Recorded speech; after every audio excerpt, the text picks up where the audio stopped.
It wasn't simple for Jeff Daniels to play Dumb and Dumber. I had no idea how to be so stupid. Jeff Daniels claims that his role in Dumb and Dumber is still his most out-of-body experience despite having a long and successful career with a variety of roles. Daniels revealed this to Nicole Wallace on Monday's episode of the Best People podcast, telling the host that it came down to the fact that he didn't know how to do it. He portrays one of two well-meaning but ultimately foolish best friends who, unaware that a briefcase full of cash was part of a ransom, embark on a funny cross-country road journey to return it. Daniels said to Wallace, "I didn't know how to be that dumb," and Wallace burst out laughing.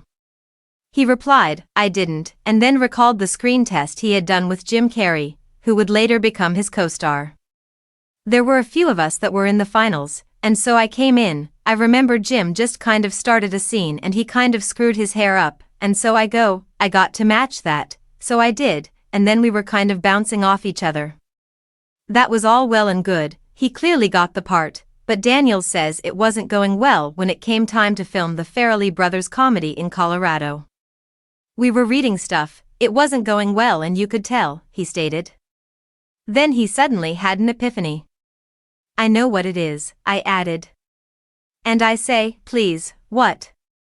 Daniels remembered thinking of his character, he has an IQ of 8. Not 98, not 7. And I thought that made perfect sense. Then I turned into the leashed puppy. Jim would take the lead. When a void occurs, they would say cut, and you would regain your mental faculties.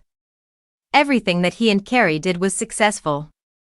Despite receiving a poor reception upon its 1994 release, Dumb and Dumber went on to earn $247 million at the box office and inspired a 2014 sequel, a 2003 prequel, and an animated TV series, for which Daniels remains thankful. You hope that especially with a comedy, which there is a shelf life on most of them, that the fact that we were lasting like Pink Panther, Peter Sellers, Preston Sturges movies last, at least for me, it becomes this kind of everybody does something stupid at some point, so that's the kind of universal hook, and I'm glad, said the actor.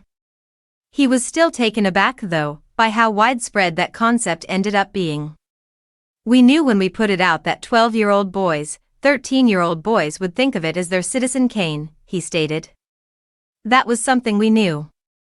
We simply weren't ready for the 8 to 80-minute demo."